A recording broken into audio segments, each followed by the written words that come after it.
Why, hi folks, Scott here, Review Guys. It's been ages since I've done one of these. It's been forever. I apologize for my absence, but, you know, things have been happening and it's lots of fun. But I'm here now. I don't quite know where to begin, so I'll just start, and then if I have to remember, I mean, there's a lot of stuff I want to talk about, but we'll just talk and see what comes up. We'll talk about the show. November 20th, Raw 2009. Smackdown 2009, Friday night. See, I'm already off. It's throwing me off. So it begins. Out comes Batista, and he comes out, and there's this pop, an initial pop, and then it fizzles into a boo, like they said, yeah, Batista. Oh wait, I don't like Batista. Do you think the heel turn is permanent? Or do you think it's just for Survivor Series? What do we think the status is on that? I don't know. I don't know if Batista has the capacity to pull off a long-term heel turn. I mean, he kind of needs this little rivalry with Ray. I said I had trouble with R's when I was a kid, and it really hasn't gone away. Rivalry with Ray. So see, it's already starting badly. This is terrible. But Matt Hardy is his opponent, and when I saw Matt Hardy, I assumed Matt Hardy was going to be losing, and I was right. However, Matt did look fine. He looked better than he has lately. Speaking of losing, Jimmy Wang Yang. That's one of the things I wrote down that I wanted to mention. We've seen him twice in the past couple of weeks, which is wonderful, because I love Jimmy Wang Yang. So let's just hope that old Jimmy Wang Yang. Chris and I went to, this was right when I first started watching. This was way before the Review Guys were the Review Guys, if you'll believe that. We went to a house show at the Pensacola Civic Center, and there was this was before I knew, you know, all of the people and who all to expect. It was a Smackdown ECW house show. And out comes Jimmy Wang Yang. And my reaction, my audible reaction was, hey! Because I was so happy. I liked him that much. And it turns out lately when this music starts, that's what I did that last week. When was it? Was he on Smackdown last week? I said, hey! Jimmy Wang Yang. See again. I just feel this is off. This is terrible. But Matt Hardy lost, but looked okay. As a result. Okay. Oh, Vicky Guerrero. Okay, now here's the thing. So the Brothers of Destruction, Kane and The Undertaker. So remember last week, Vince said, he suggests to Teddy that they, I'm watching my time, I'm sorry, that he put the Brothers of Destruction in the thing with Jericho and Big Show. And then he seemed to be holding something back, right? I was waiting for him to say, make it for the title. See, that's what I was hoping he was wanting Teddy to do, make it for the unified titles.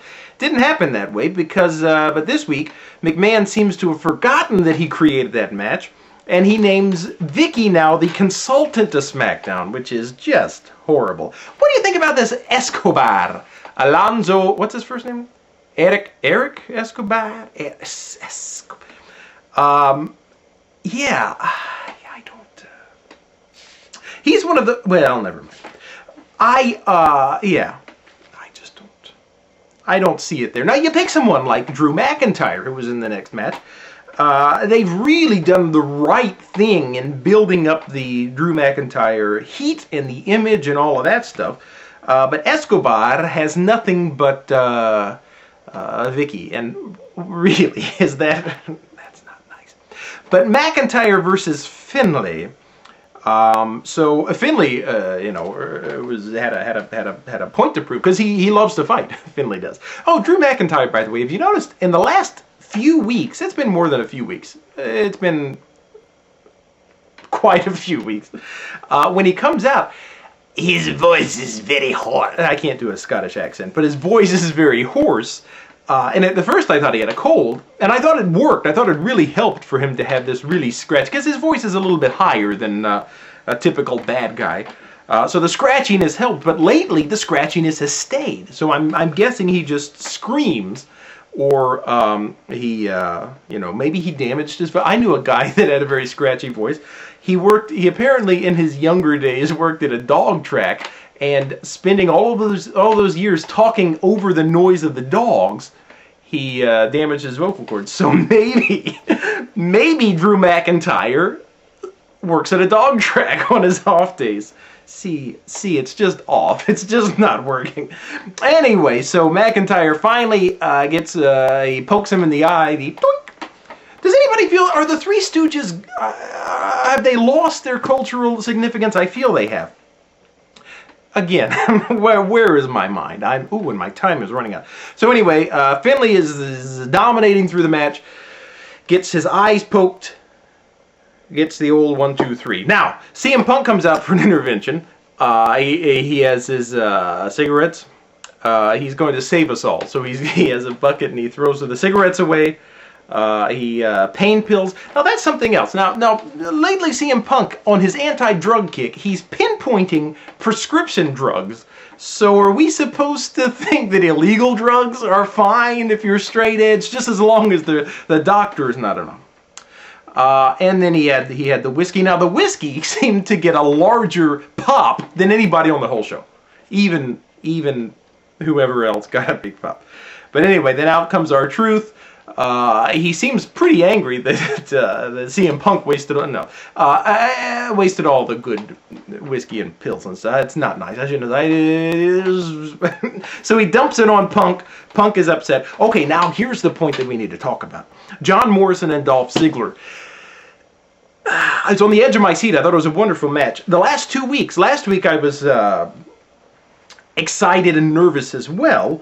I thought then that, first of all, I would have booed had I been in England watching that double countout. That was not a satisfying ending, even though I didn't want Dolph to win.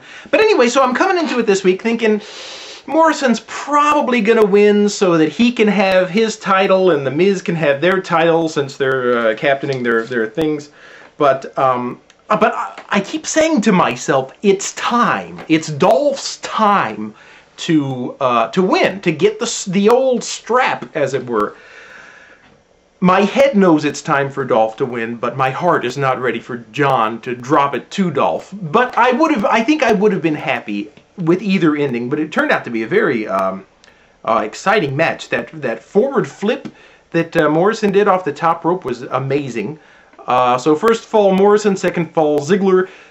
At the beginning of the third fall, Morrison is in just bad shape. But then he gets was it the Tilt-A-Whirl DDT? And then Starship Pain for the win. What about the time that Dolph kicked Morrison's stomach into that ring post? That was terrible. That was brutal. Brutal. Oh, and something else. I'm running out of time, but I'm running about all these wonderful things that I was thinking. I think Dolph, now my favorite, okay, now some wrestlers, they slick their hair back, and it's all straight and wet, right? Then at the end of the match, some of them, it becomes frizzy. And Matt Hardy used to be my favorite. I would laugh and laugh when Matt Hardy would walk out of the ring with his hair just frizzy. Dolph is now my favorite frizzy-haired, see again. Mickie James, oh man. Okay. Mickie James beat Layla, right? And then Michelle McCool comes up in a video calling Mickie fat. Now, I occasionally read some of the internet dirt sheets, as it were, if you will. And I don't know how reliable those are, but I remember reading recently that the management was not happy with Mickie for gaining some weight. So that's kind of mean, you know. That they would, make fun of something that really is truly a problem. But anyway, maybe it's not. But Mickie walked away crying, and I felt very bad for her because I know what it's like to gain weight. That's unfortunately. Tyson Kidd versus Rey Mysterio, a good match. Batista interfered.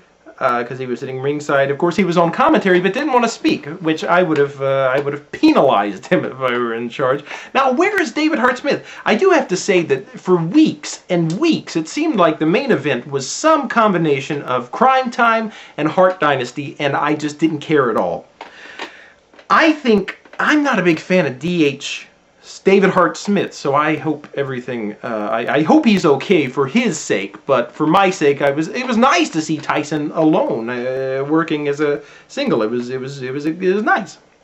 He's coming into his own. Final match. I'm short on time, and the show seemed to be short on time, and I thought we're going to get gypped, but we didn't. It was probably, what, 15 minutes or so, but it was a solid match. It ended with Jericho grabbing the heavyweight title and walking away saying, "This is mine," which is typical shenanigans. But like I said, my time is short because it's very short. So anyway, thank you for watching. I'm going to try to do more of these more often because I just got busy with all kinds of things. But anyway, we'll see you very soon. Adios.